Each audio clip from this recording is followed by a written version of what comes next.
ಎಲ್ಲರೂ ಸಂತೋಷವಾಗಿದ್ದೀರಾ? ಆಮೆನ್. ಏನೇ ಆದ್ರೆ ಕೂಡ ನಾವು ಕರ್ತನಲ್ಲಿ ಇರುವಾಗ ಖುಷಿಯಾಗಿ ಇರ್ತೀವಿ. ಹಲ್ಲೆಲೂಯಾ. ಅದೇ ಖುಷಿಯಿಂದ ಎದ್ದು ನಿಂತ್ಕೊಂಡು ದೇವರನ್ನ ಆರಾಧನೆ ಮಾಡೋಣ. ಹಲ್ಲೆಲೂಯಾ. ಆರಾಧನೆಯಲ್ಲಿ ಪ್ರಿಯ ಕೂಡ ದೇವರಿಗೆ ಆರಾಧನೆಯನ್ನು ನಿಮ್ಮ ಹಸ್ತದಲ್ಲಿ ಒಪ್ಪಿಸಿಕೊಡ್ತೀನಿ ಸ್ವಾಮಿ. ಈ ಆರಾಧನೆಯಲ್ಲಿ ಇಳಿದು ಬಂದು ಸ್ವಾಮಿ ರಾಜ ಅಪ್ಪ, ಏನೇನು ಸೈತಾನ್ ಕಟ್ಟುಗಳು ನಮ್ಮ ಕುಟುಂಬಗಳನ್ನ ಕಟ್ಟಿ ಇಟ್ಟಿದೀವೋ ರಾಜ, ಅದ್ರ ಎಲ್ಲದ್ರಿಂದಲೂ ಬಿಡುಗಡೆಯನ್ನು ಕೊಟ್ಟು ಅಪ್ಪ, ನಾವು ಪರಿಶುದ್ಧವಾಗಿ ಬಾಳಕ್ಕೆ ನಮ್ಗೆ ಕೃಪೆ ನೀಡಿ ಅಪ್ಪ. ನಾವು ಯಾವಾಗ್ಲೂ ನಿಮ್ಮ ನಾಮ ಮಹಿಮೆ ಪಡಿಸಿ ನಿಮ್ಗೆ ಸಾಕ್ಷಾತ್ ಒಂದು ಒಳ್ಳೆ ಬಾಳಕ್ಕೆ ನಮ್ಗೆ ಕೃಪೆ ನೀಡಿ ಸ್ವಾಮಿ ರಾಜ. ನಮ್ಮ ಬಾಯಿ ನಿಮ್ಮ ನಾಮ ಒಂದೇ ಆರಾಧನೆ ಮಾಡ್ಬೇಕು ರಾಜ, ನಿಮ್ಮ ನಾಮ ಒಂದೇ ಮಹಿಮೆ ಪಡಿಸ್ಬೇಕು ಸ್ವಾಮಿ.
ஹல்லேலூயா.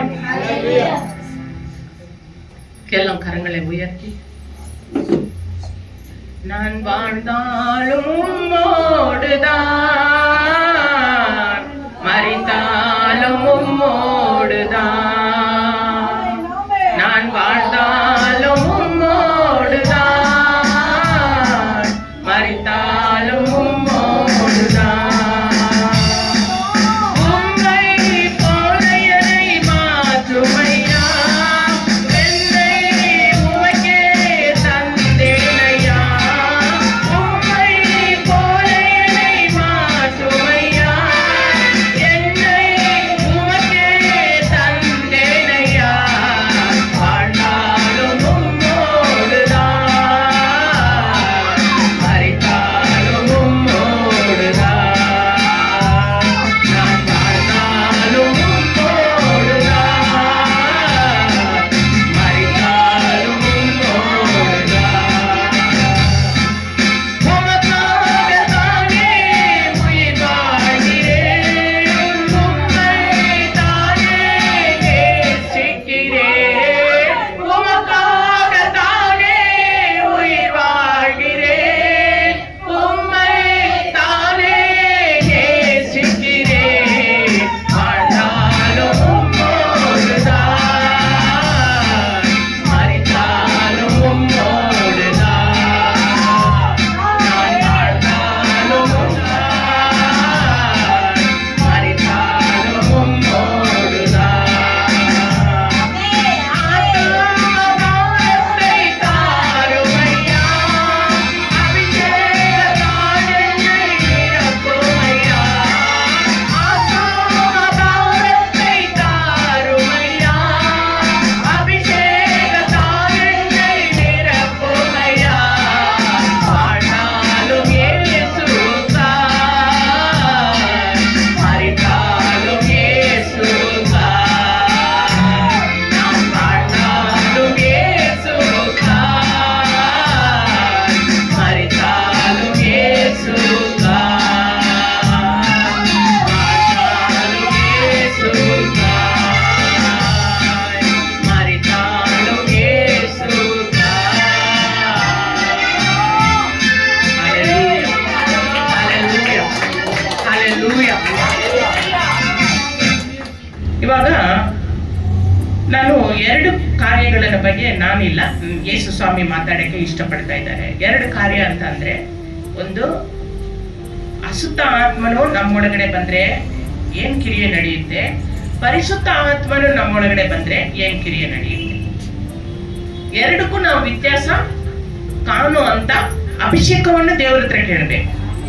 ஆவிகளை பகுத்தறியக்கூடிய வரத்தை நாம் ஆண்டவரிடத்துல கேட்கணும்.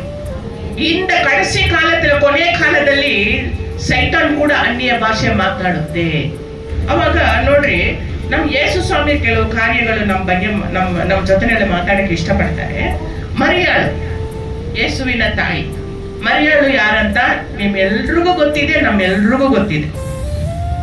ಮರಿಯಾಳು ಅಂದ್ರೆ ಯಾರು? ಯೇಸುವಿನ ತಾಯಿ. ಒಂದು ಲೋಕದ ರಕ್ಷಕ ಅಲ್ವಾ ಯೇಸು ಸ್ವಾಮಿ? ಅದು ಮಾತ್ರ ಅಲ್ಲ, ಒಂದು ದೇವರು. ಈ ಅಮ್ಮ ಒಂದು ಸಾಧಾರಣ ಹೆಂಗಸು, ನಮ್ಮ ತರ ಒಂದು ಸಾಧಾರಣ ಹೆಂಗಸು, ಲೋಕದಲ್ಲಿ ಹುಟ್ಟಿದ ಒಂದು ಸಾಧಾರಣ ಹೆಂಗಸು.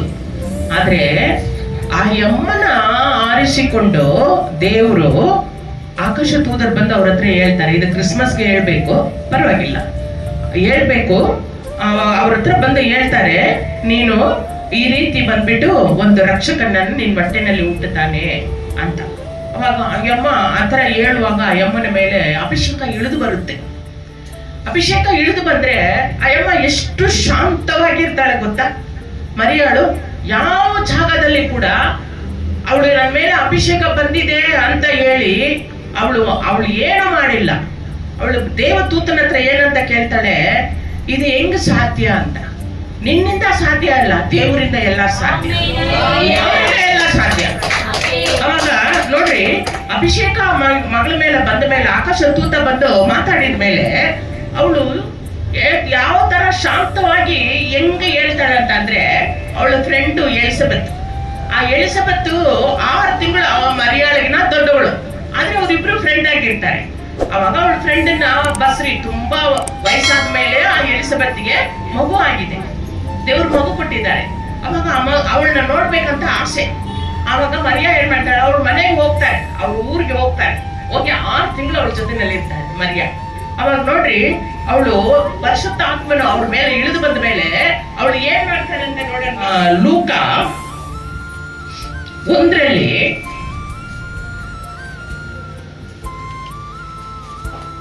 46ರಿಂದ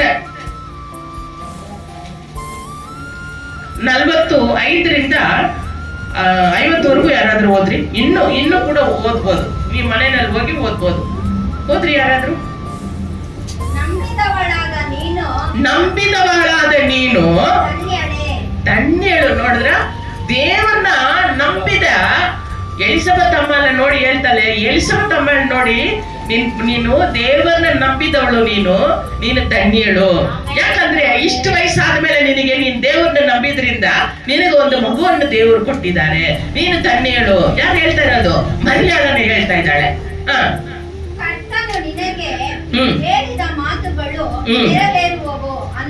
ಅದೇ ಆಮೇನ್. ಕರ್ತನು ಹೇಳಿದ ಮಾತು ನೆರವೇರುವುದು. ನೋಡ್ರಿ, ನಮ್ಮಲ್ಲಿ ಅಭಿಷೇಕ ಬಂದ್ಬಿಟ್ರೆ ನಾವು ದೇವರನ್ನ ಹೊಗಳ್ತೀವಿ, ದೇವರ ನಾಮ ಮಹಿಮೆ ಪಡಿಸ್ತೀವಿ. ಯಾವ ತರ ಇರ್ತೀವಿ? ಶಾಂತ ಸ್ವರೂಪರಾಗಿರ್ತೀವಿ. ಇನ್ನು ಕೂಡ ಓದಿದ್ರೆ ದೇವರ ನಾಮ ಮರಿಯಾಳು ಮಹಿಮೆ ಪಡಿಸ್ತಾನೆ ಇದ್ದಾಳೆ. ಫುಲ್ ಅಧಿಕಾರ. ನೀವು ಮನೆಗೆ ಹೋಗಿ ಓದ್ ನೋಡ್ರಿ, ನೀವು ಬೈಬಲ್ ಮನೆಗೆ ಹೋದ್ಮೇಲೆ ಎತ್ತೀರ ಏನಂತ ನನ್ಗೆ ಗೊತ್ತಿಲ್ಲ. ದಯವಿಟ್ಟು ಈ ವಚನ ಫುಲ್ ಎತ್ತಿ ಓದ್ ನೋಡ್ರಿ. ಆ ಮರಿಯಾಳು ಎಷ್ಟು ಶಾಂತ ಗುಣ, ಆ ಯಮ್ಮನಿಗೆ ಎಷ್ಟು ಒಂದು ಅವಳು ಫ್ರೆಂಡ್ ಅನ್ನ ಹೊಗಳ್ತಾರೆ ಅಂತ ಅಂದ್ರೆ, ಆ ರೀತಿ ಫ್ರೆಂಡ್ ಅನ್ನ ಹೊಗಳೋದಿಲ್ಲ. ಆ ಫ್ರೆಂಡ್ಗೆ ಮಗು ಕೊಟ್ಟಿದ್ದ ದೇವರನ್ನು ಹೊಗಳ್ತಾ ಇದ್ದಾಳೆ. ಹೇಳ್ತಾ ಇದ್ದಾಳೆ ನೋಡ್ರಿ, ಆಗ ಯಾರನ್ನು ಹೊಗಳ್ತಾ ಇದ್ದಾರೆ ಗೊತ್ತಾ? ಯೇಸು ಸ್ವಾಮಿನೇ ಹೊಗಳ್ತಾ ಇದ್ದಾರೆ. ಇನ್ನು ಹುಟ್ಟೇ ಇಲ್ಲ ಯೇಸು ಸ್ವಾಮಿ. ಏನಂತ ಹೊಗಳ್ತಾ ಇದ್ದಾಳೆ ನೋಡ್ರಿ, பசி உள்ளவர்களை நன்மையினால் திருப்தியாக்கி ஐஸ்வர்யவான்களை போன்ற ಓದುವುದು 3 ಓದು. ಹಸಿದವರನ್ನು ಕೃಷ್ಣನನ್ನದಿಂದ ತೃಪ್ತಿಪಡಿಸಿ ಸ್ಥಿತಿವಂತರನ್ನು ಬರಿಗೈಯಲ್ಲಿ ಕಳಿಸಿಬಿಟ್ಟಿದ್ದಾನೆ. ನೋಡ್ದ? ಅವಾಗ ನೋಡ್ರಿ, ನಮ್ ದೇವರು ಹಸಿದವರಿಗೆ ಅನ್ನ ಕೊಡೋ ದೇವರು. ಸೌಕಾರನ ಏನ್ ಮಾಡ್ತಾರೆ, ಅವ್ರಿಗೆ ಎಮ್ಮೆ, ಅವ್ರನ್ನ ಬೇರೆ ಕೈನಲ್ಲಿ ಕಳ್ಸೋ ದೇವರು. ಹಲ್ಲೆಲೂಯಾ. ಅವಾಗ ನೋಡ್ರಿ, ಮರಿಯಾಳ ಮೇಲೆ ಅಭಿಷೇಕ ಬಂದ್ರೆ ಮರಿಯಾಳು ಯಾವ ತರ ಇದ್ಲು? ಶಾಂತವಾಗಿದ್ಲು, ದೇವರ ನಾಮ ಮಹಿಮೆ ಪಡಿಸೋದು. ಸರಿ, ಇದು ಒಂದು ಸಾಕ್ಷಿ ಎತ್ಕೊಳ್ಳೋಣ. ದೀಕ್ಷಾಸನ ಎತ್ತಕ್ಕೆ ನದಿಗೆ ಹೋಗ್ತಾರೆ, ನಿಮ್ಮೆಲ್ರಿಗೂ ಗೊತ್ತಿದೆ. ದೀಕ್ಷಾಸನ ಎತ್ತಕ್ಕೆ ಎಲ್ಲಿ ಹೋಗ್ತಾರೆ? ಯೋವನ ಹತ್ರ ನದಿಗೆ ನೀರಿನಲ್ಲಿ ಇಳಿತಾರೆ. ಆವಾಗ ಯೇಸು ಸ್ವಾಮಿನ ನೋಡಿದ ಯೋವನ್ ಏನ್ ಹೇಳ್ತಾರೆ? ಇದು ಲೋಕದ ಕುರಿಮರಿಯು, ಲೋಕದ ರಕ್ಷಕನು. ಇವರು ಕಾಲಲ್ಲಿರೋ ಆ ಚಪ್ಪಲಿಯನ್ನು ಕೂಡ ಬಿಚ್ಚೋದಕ್ಕೆ ನನಗೆ ಅರ್ಹತೆ ಇಲ್ಲ. ನೋಡಿ, ಯೋವನ್ ಅಷ್ಟೊಂದು ಅಭಿಷೇಕ ಹೊಂದವನು, ಎಷ್ಟು ತನ್ನೇ ತಗ್ಗಿಸಿಕೊಳ್ತಾನೆ ನೋಡ್ರಿ. ದೇವ್ರನ್ನ ಆ ತರ ಒಂದು ಹೊಗಳಿ ಆಮೇಲೆ ಯೇಸು ಸ್ವಾಮಿ ಬಂದು ದೀಕ್ಷಾಸನ ಎತ್ತಕ್ಕೆ ಬರುವಾಗ, ನೀವೇ ನನ್ಗೆ ಕೊಡ್ಬೇಕು, ನಾನ್ ನಿಮ್ಗೆ ಕೊಡ್ಬೇಕ ಅಂತ ಅವನಿಗೆ ಹೇಳ್ತಾನೆ. ಯಾಕಂದ್ರೆ ಲೋಕದ ರಕ್ಷಕನು ದೇವರ ಮಗನು ಅಂತ ಅವ್ರಿಗೆ ಗೊತ್ತಾಯ್ತು. ಅದರಿಂದ ಆ ರೀತಿ ಹೇಳುವಾಗ ಯೇಸು ಸ್ವಾಮಿ, ಇವಾಗ ಮಾಡಕ್ಕೆ ನನ್ಗೆ ಜಾಗ ಕೊಡು, ಈಗ ಇದು ನಡೀಲಿ, ಇದು ದೇವರ ಚಿತ್ತವಾಗಿದೆ, ಈಗ ನಡೀಲಿ. ಎಷ್ಟು ಚೆನ್ನಾಗಿ ತಗ್ಗಿಸ್ಕೊಳ್ತಾರೆ ನೋಡಿ ಯೇಸು ಸ್ವಾಮಿ. ಈಗ ಇದು ನಡೀಲಿ. ಅವ್ರು ಒಂದು ದೇವರಲ್ವಾ, ಅವ್ರನ್ನ ಬೈಬೋದಾಗಿತ್ತಲ್ವಾ, ಆದ್ರೆ ಅವ್ರು ಬೈದಿಲ್ಲ. ಅವಾಗ ನೋಡ್ರಿ, ಅವರು ದೀಕ್ಷಾಸ್ವಾಮಿ ಎತ್ತಾ ಇದ್ದಾರೆ, ಪಾರ್ವಳ ಪಿಜನ್ ಅದ್ರ ತರ ರೂಪದಲ್ಲಿ ಪರಿಶುದ್ಧ ಆತ್ಮನು ಇಳಿದು ಬರ್ತಾರೆ. ಇಳಿದು ಬಂದಾಗ ಅಲ್ಲಿ ಆ ವಚನ ಓದುವಾಗ ಯೇಸು ಸ್ವಾಮಿ ಯಾವ ತರ ಇರ್ತಾರೆ, ಯಾವ ತರ ಇದ್ರು? ಅಭಿಷೇಕ ಅವ್ರ ಮೇಲೆ ಇಳಿದು ಬಂತು, ಪರಿಶುದ್ಧ ಆತ್ಮನ ಇಳಿದು ಬಂದ್ರು. ಯೇಸು ಸ್ವಾಮಿ ಯಾವ ತರ ಇದ್ರು? ಏನ್ ಮಾಡಿದ್ರು? என்ன பண்ணாரு ஆண்டவர்? சைலண்டா ஆண்டவர் நாமத்தை மகிமைப்படுத்தினார். படுத்தினாரா இல்லையா? அவ்வளவு சைலண்டா இருந்தாரு. அது மாத்திரம் இல்ல, இயேசு சுவாமியே நமக்கு அது ஒரு காரியத்தை நமக்கு ಕಾಮಿಸಿರ್ತಾರೆ. ಯೇಸು ಸ್ವಾಮಿ ನಮ್ಗೆ ಅದು ತೋರಿಸಿಕೊಟ್ಟಿದ್ದಾರೆ. ಅಭಿಷೇಕ ಇಳಿದು ಬರುವಾಗ ಅನೇಕರಿಗೆ ತಡ್ಕೊಳಕ್ ಆಗಲ್ಲ. ಅಂದ್ರೆ ಯೇಸು ಸ್ವಾಮಿ ಅದ್ರ ಹೆಂಗಂತ ನಮ್ಗೆ ಹೇಳ್ಕೊಟ್ಟಿದ್ದಾರೆ. ನಾವು ದೇವರು ನಮ್ಮ ಒಳಗಡೆ ಇಳಿದು ಬಂದಾಗ ಈ ಖಾಲಿ ಮಣ್ಪಾಂಡಗಳ ಒಳಗಡೆ ಒಬ್ಬೊಬ್ಬರಿಗೆ ಬಲ ಇರಲ್ಲ, ಅವ್ರಿಗೆ ಕಷ್ಟ ಆಗುತ್ತೆ. ಆದ್ರೆ ಕೂಡ ದೇವರಲ್ಲಿ ನಾವು ಹೆಲ್ಪ್ ಕೇಳುವಾಗ ಅವ್ರು ನಮ್ಮನ್ನ ಕಂಟ್ರೋಲ್ ಮಾಡಿ ನಡೆಸೋ ದೇವರಾಗಿ ನಾವು ದೇವರ ಹತ್ರ ಹೆಲ್ಪ್ ಕೇಳ್ಬೇಕು. ದೇವರ ಹತ್ರ ಹೆಲ್ಪ್ ಕೇಳ್ಬೇಕು. ದೇವರೇ ನನ್ಗೆ ಹೆಲ್ಪ್ ಮಾಡು, ಇದು ಎಂತ ಆತ್ಮ ಅಂತ ನನಗೆ ನೀನು ಹೇಳ್ಬೇಕು. ನನ್ನಲ್ಲಿ ಏನ್ ಆತ್ಮ ಇದೆ, ಏನ್ இப்படி இது அலக்கலிக்குது, கட்டுப்பாட்டி நாவியானவர் என்னை கண்ட்ரோல் பண்ணி நடத்துகிறார் என்று வசனம் சொல்லுது. அப்படி இருக்கும் பொழுது எனக்குள்ள என்ன, ஏன் எனக்கு இப்படி ஆகுது அப்படின்னு நம்ம ஆண்டவர் இடத்துல முட்டி போட்டு நம்ம ஜெபிக்கணும், கேட்கணும்.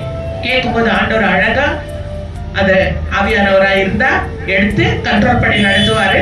அப்படி இல்லைன்னா என்ன பண்ணுவாரு, அதுல இருந்து விடுதலையை கொடுப்பாரு. ஆமென். சரி, இன்னொரு வசனத்தை படிக்கலாமா? யோவேல் புஸ்தகம் எடுத்துக்கங்க. 2ರಲ್ಲಿ 26ರಿಂದ ಲಾಸ್ಟ್ ವರೆಗೂ ಓದ್ರಿ ಯಾರಾದ್ರೂ. ನಾನು ಇಸ್ರಾಯೇಲಿನ ಮಧ್ಯದಲ್ಲಿ ನೆಲೆಯಾಗಿ ಇದ್ದೇನೆಂಬುದನ್ನು ಅದ್ವಿತೀಯನಾದ ನಾನೇ ನಿಮ್ಮ ದೇವರಾದ ಯೆಹೋವನಾಗಿ ಇದ್ದೇನೆಂಬುದು ನಿಮಗೆ ನಿಶ್ಚಯವಾಗುವುದು. ನನ್ನ ಜನರು ಎಂದಿಗೂ ಆಶಾಭಂಗಪಡರು. ತರುವಾಯ ನಾನು ಎಲ್ಲ ಮನುಷ್ಯರ ಮೇಲೆ ನನ್ನ ಆತ್ಮವನ್ನು ಸುರಿಸುವೆನು. ನಿಮ್ಮಲ್ಲಿರುವ ಗಂಡಸರು ಹೆಂಗಸರು ಪ್ರವಾದಿಯಾದವರು. ಆಮೆನ್. ನಿಮ್ಮ ಹಿರಿಯರಿಗೆ ಕನಸುಗಳು ಬೀಳುವವು. ನಿಮ್ಮ ಯೌವನಸ್ಥರಿಗೆ ದಿವ್ಯ ದರ್ಶನಗಳಾಗುವವು. ಆಮೆನ್. ಪಾತೀங்களா ಅಭಿಷೇಕ ಬಂದ್ರೆ ನಮ್ಮನ್ನ ದೇವರು ಅಭಿಷೇಕ ಮಾಡಿದ್ರೆ ಏನ್ ಮಾಡ್ತಾರೆ, ದೇವರು ನಮ್ಗೆ ಏನ್ ವರಗಳನ್ನ ಕೊಡ್ತಾರೆ ನೋಡ್ರಿ. ಏನ್ ಕೊಡ್ತಾರಂತೆ, ನಿನ್ನ ಕುಮಾರತಿಗಳು ಏನ್ ಮಾಡ್ತಾರಂತೆ, ದೀರ್ಘ ದರ್ಶನ ಪ್ರವಾದ ಹೇಳ್ತಾರೆ. ವಯಸ್ಸಾಗಿರೋರು ಕನಸು ಕಾಣ್ತಾರಂತೆ. ಇನ್ನು ಏನು ನಾಳೆ ಏನ್ ನಡೆಯುತ್ತೆ, ಇನ್ನು ಮುಂದೆ ಏನ್ ನಡೆಯುತ್ತೆ ಅಂತ ಕನಸು ಕಾಣ್ತಾರಂತೆ. ಅವಾಗ ವಯಸ್ಸು ಹುಡುಗರೆಲ್ಲ ಏನ್ ಮಾಡ್ತಾರಂತೆ, ಪ್ರವಾದ ಹೇಳ್ತಾರಂತೆ.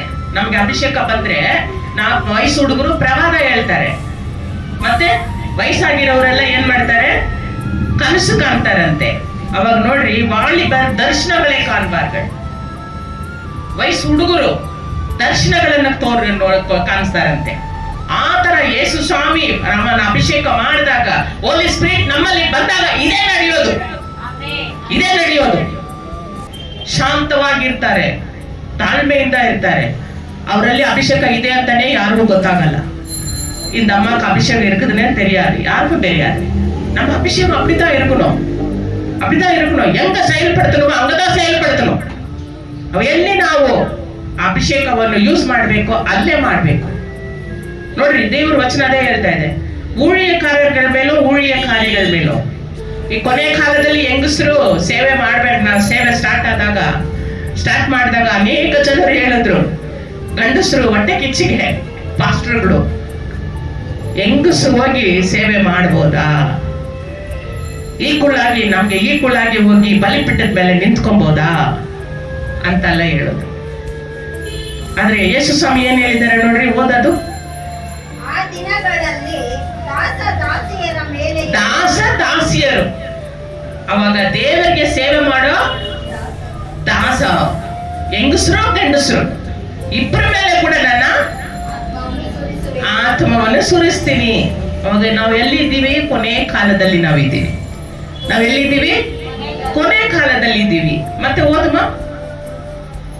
ಯೆಹೋವನ ಆಗಮನದ ಭಯಂಕರವಾದ ಮಹಾ ದಿನವು ಬರುವುದಕ್ಕೆ ಮುಂಚೆ ಭೂಮಿ ಆಕಾಶಗಳಲ್ಲಿ ರಕ್ತ, ಬೆಂಕಿ, ಧೂಮಧ್ವಂಸ ಈ ಉತ್ಪನ್ನಗಳು ಉಂಟು ಮಾಡುವೆವು.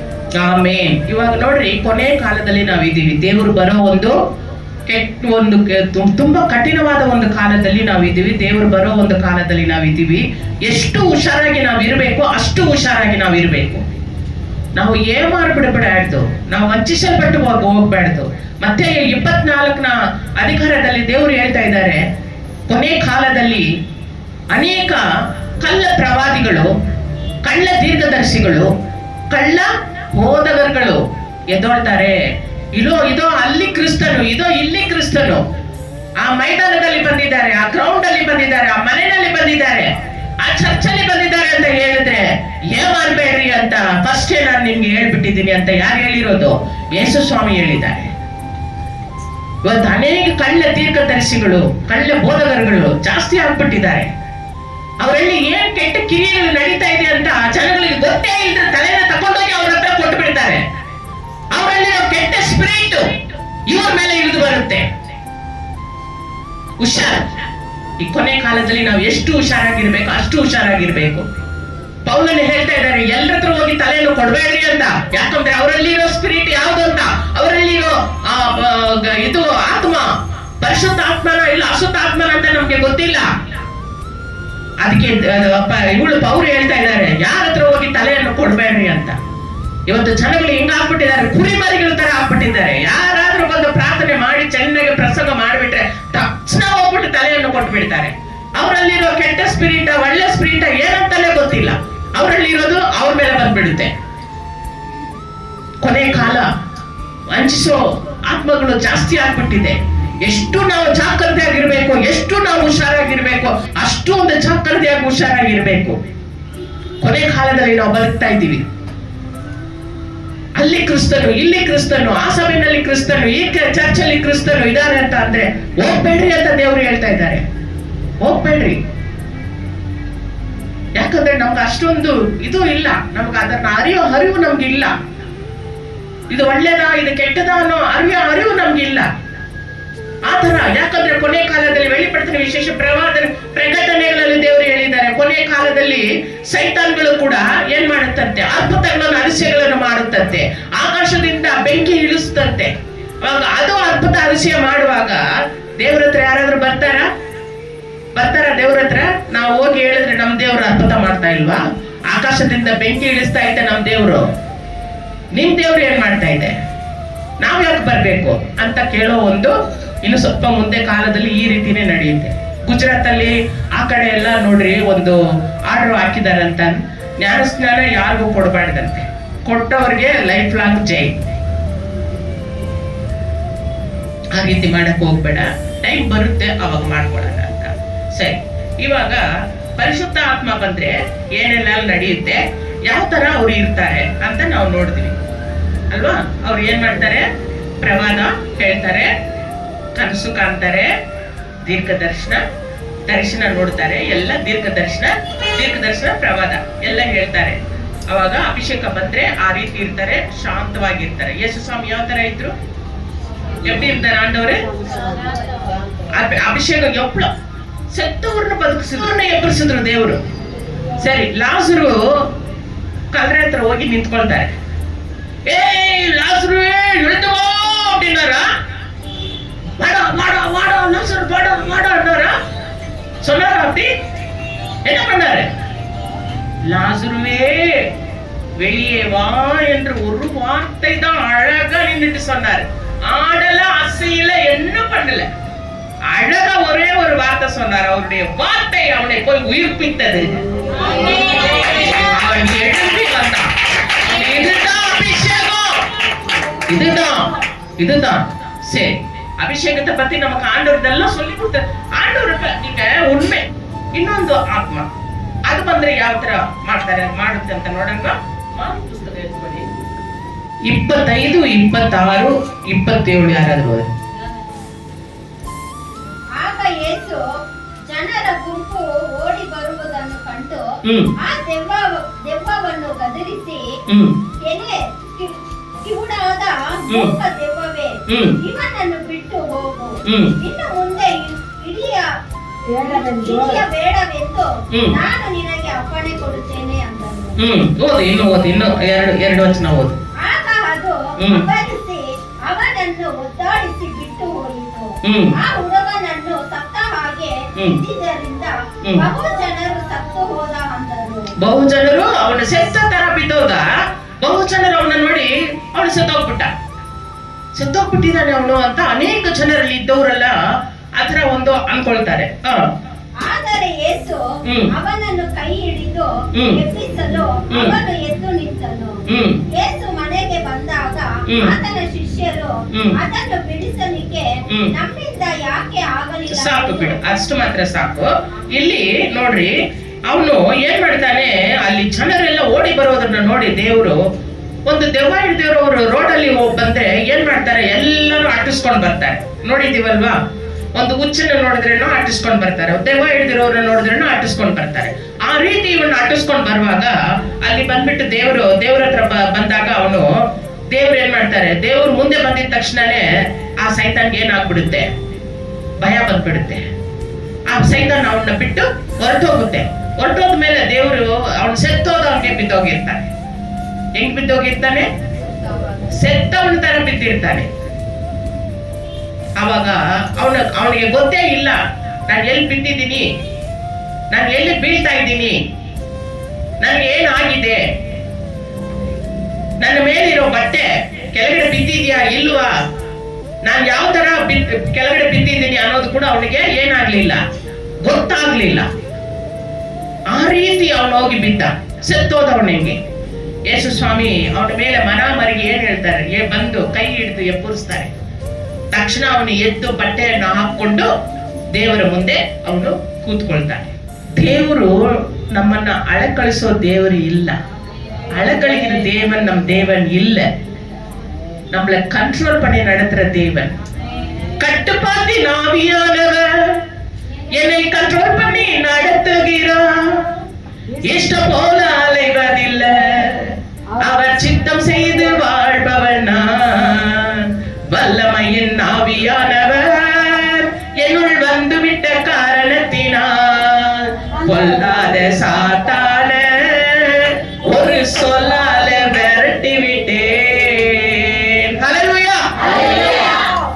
பாத்தீங்களா, கண்ட்ரோல் யார்கிட்ட இருக்கு? ஆவியானவர் கிட்ட இருக்கு. அவர் நமக்குள்ள இருந்தா நம்ம எப்படி இருப்போம்? அபிஷேகத்துல நிறைஞ்சி இருந்தாலும் கூட அப்படியே கண்ணா கண்ட்ரோலா நிற்போம். ஹல்லேலூயா, ஹல்லேலூயா. எங்களுக்கு புரிய வச்சுங்க ஆண்டவரே, அதுக்காக நன்றி சொல்றப்பா, நன்றி சொல்றேன் ஆண்டவரே. அப்பா நீர் பெரியவர், அப்பா நீர் பெரிய காரியங்களை செய்தீங்க ராஜா, அதுக்காக நன்றி ஆண்டவரே. இதோ இப்பொழுது சுவாமி நாங்க ராபோஜன பந்தியில பங்கு பெற போறோம் ஆண்டவரே. அந்த ராபோஜன பந்திய ஆண்டவரே, அந்த ரொட்டி உங்களுடைய சரீரமாகவும் அந்த ரத்தம் உங்களுடைய அந்த திராட்சை ரசம் உங்களுடைய ரத்தமாக மாறவும் அப்பா அதை ஆசீர்வதித்துக் கொடுங்க. அதை நாங்கள் உட்கொள்ளும் பொழுது ஆண்டவரே, எங்களுக்குள்ள இருக்கிற அசுத்த ஆவிகள் விலகணும் ஆண்டவரே, அசுத்த கிரியைகள் விலகணும் ஆண்டவரே, எங்கள் பாவங்கள் கழுவப்படணும் ஆண்டவரே. அப்பா நாங்கள் தீர்க்க தரிசனம் சொல்லணும் ஆண்டவரே, தரிசனங்கள் காண வேண்டும் ஆண்டவரே. மரியாதை போல பொறுமையாக உங்களுடைய நாமத்தை மகிமைப்படுத்த வேண்டும் ஆண்டவரே. எஸ்தரை போல பொறுமையாக ஜெபிக்கணும் ஆண்டவரே. தாசிகளுக்கு எல்லாம் பாஸ்டிங் இருந்து எப்படி ஜெபிக்கணும் என்று சொல்லிக் கொடுத்து ராஜாவுக்கு முன்னால போய் நின்னாலோ ராஜா, அது போல ஒரு பெண்மணிகளாக நாங்கள் மாற வேண்டும் ஆண்டவரே. அபிஷேகம் என்றால் என்ன என்பதை புரிய வைங்க ஆண்டவரே. அப்பா உங்களுடைய கருத்துல பிள்ளைகளை ஒப்பு கொடுக்கிற ராஜா, என் தேவ ஆவியானவர் கரம் பிடித்து வழி நடத்துவீராக, கண்ட்ரோல் பண்ணி வழி நடத்துவீராக. அலக்கழிக்க விடாதீங்க சுவாமி, பிள்ளைகள் அலக்கழிக்க விடாதீங்க ராஜா, வஞ்சிக்கப்பட்டு போக விடாதீங்க அப்பா. உங்களுடைய கருத்துல ரட்சிக்கப்பட்ட பிள்ளைகள் ஆண்டவரே, உங்களுடைய கருத்துல ஒப்பு கொடுக்கிற சுவாமி, ஒவ்வொரு பிள்ளைகளுடைய சரீரமும் நீர் வாழும் ஆலயமாக, பரிசுத்த ஆலயமாக மாறட்டும் இயேசுவின் நாமத்தில் தகப்பனே. எல்லா பிள்ளைகளும் உமக்காக எஸ்தரை போல ஜெபிக்கட்டும் ஐயா, தாவீதை போல பாடல்களை பாடி ஆராதிக்கட்டும் ஆண்டவரே. மரியாதை போல பொறுமை உள்ள பிள்ளையாக தகப்பனே, தேவனை துதிக்கிற நல்ல ஒரு பெண்மணிகளாக மாற என் தேவன் உதவி செய்யுங்கப்பா. சத்ரக் மேஷக் அபித்நோகவை போல விசுவாசம் உள்ள பிள்ளைகளாக மாறவும் வாழவும் உடைய ஊழியத்தை செய்யவும் என் தேவன் கிருபை செய்யுங்கப்பா. மோசேக்களை போல நம்ம சபையில பிள்ளைகளை எழுப்புங்க ஆண்டவரே. அப்பா இன்னும் ஆண்டவரே எத்தனையோ பேர் ஆண்டவரே உமக்காக வாழ்ந்து சிரசேதனம் செய்யப்பட்டாங்க ஆண்டவரே. அப்படி ஒரு அபிஷேகத்தினால பிள்ளைகளை நிரப்புங்கப்பா. நாளைக்கு என்ன நடக்க போகுது, இந்த உலகத்துக்கு என்ன சம்பவிக்க போகுது என்பதை இன்றைக்கு தீர்க்க தரிசனமாக சொல்லுகிற பிரபாத ஆவியினால நிரப்புங்க ஆண்டவரே. நிரப்புங்க ஏசப்பா. ஒவ்வொரு பிள்ளைகளுக்கும் என்ன வரங்களை கொடுக்க நீ சித்தம் கொண்டிருக்கிறீரோ ராஜா, உம்முடைய சித்தம் நிறைவேறும்படியாக ஒவ்வொரு பிள்ளைகளையும் உம்முடைய கரத்தில் ஒப்பு கொடுக்கிற ஆண்டவரே. பிள்ளைகள் உம்முடைய ஆவியின் மரங்களாலும் கனிகளாலும் உம்முடைய வல்லமையினாலும் அளவில்லாமல் நிரப்பி எல்லா பிள்ளைகளும் உம்முடைய ஊழியம் செய்ய என் தேவன் உதவி செய்யுங்க ஆண்டவரே. ஊழியம் செஞ்சு அவங்க ஜெபிக்கும் போது அற்புதங்கள் நடந்தா பெருமையான வலையில் அவங்க சிக்கிக்கொள்ளாதபடிக்கு மரியாதை போல தாழ்மை உள்ள குணத்தை கொடுத்து அவங்களை வழி நடத்துங்க சுவாமி. உண்மை போல தாழ்மை உள்ளத்தை கொடுத்து வழி நடத்துங்க ராஜா. பொறுமையை எப்படி பொறுமையா சிலுவையில் அறையப்படும் போது கூட தொங்கும் போது கூட பொறுமையா இருந்தீரோ ராஜா, அந்த பொறுமையான குணத்தை எங்களுக்கு கொடுங்க ஆண்டவரே. உம்முடைய கருத்தை தாழ்த்தி ஒப்பு கொடுக்கிறோம். நாங்கள் ஏதேனும் பாவங்கள் செய்திருந்தா எங்கள் பாவங்களை மன்னித்து ஆண்டவரே இந்த ராபோஜன பந்தியில நாங்கள் பரிசுத்தமாய் பங்கு பெற என் தேவன் எங்களுக்கு உதவி செய்யுங்க ஆண்டவரே. உம்முடைய கருத்துல எங்களை தாழ்த்தி ஒப்பு கொடுக்கிறோம். பாவங்களை மன்னிக்கிற அதிகாரமுள்ள தேவனே, இதோ இன்றைக்கு ராபோஜனம் எடுக்கிற ஒவ்வொரு பிள்ளைகளும் செய்கிற பாவங்கள் தவறுகள் தெரிந்தோ தெரியாமலோ அறிந்தோ அறியாமலோ செய்த எல்லா தவறுகளையும் மன்னித்து ஆண்டவரே இந்த ராபோஜனத்தில் நாங்கள் பரிசுத்தமா பங்கு பெற என் தேவன் கிருபை செய்யுங்க ஆண்டவரே. இந்த ராபோஜனத்தில் நாங்கள் பங்கு பெறும்போது ஆண்டவரே எங்கள் சரீரம் உம்முடைய சரீரமாக மாறட்டும் ஐயா. எங்க ரத்தத்துக்குள்ள உடைய ரத்தம் கலக்கட்டும் ஆண்டவரே. உமக்குள்ள இருந்த நற்குணங்கள் ஆண்டவரே, உமக்குள்ள இருந்த பொறுமை ஆண்டவரே, உமக்குள்ள இருந்த கீழ்ப்படிதல் குணம் ஆண்டவரே, உமக்குள்ள இருந்த ஜபாவி ஆண்டவரே, உமக்குள்ள இருந்த பரிசுத்தம் ஆண்டவரே எங்களுக்குள்ள வரைய தேவ கிருபை செய்யுங்க ஆண்டவரே. உம்மை போல எங்களை மாற்றுங்க ஆண்டவரே. பார்க்கிற ஜனங்கள் எல்லாம் இவர்கள் இயேசுவின் பிள்ளைகள், இயேசுவின் குணத்தை தரித்து கொண்டிருக்கிறார்கள் என்று சொல்ல வேண்டும் ஆண்டவரே. எங்க மூலியமா உங்களுடைய நாமம் மகிமைப்படணும் ஆண்டவரே. எங்க மூலியமா உங்களுடைய நாமம் தூஷிக்கப்படக்கூடாது ஆண்டவரே, மகிமைப்படணும் ஆண்டவரே.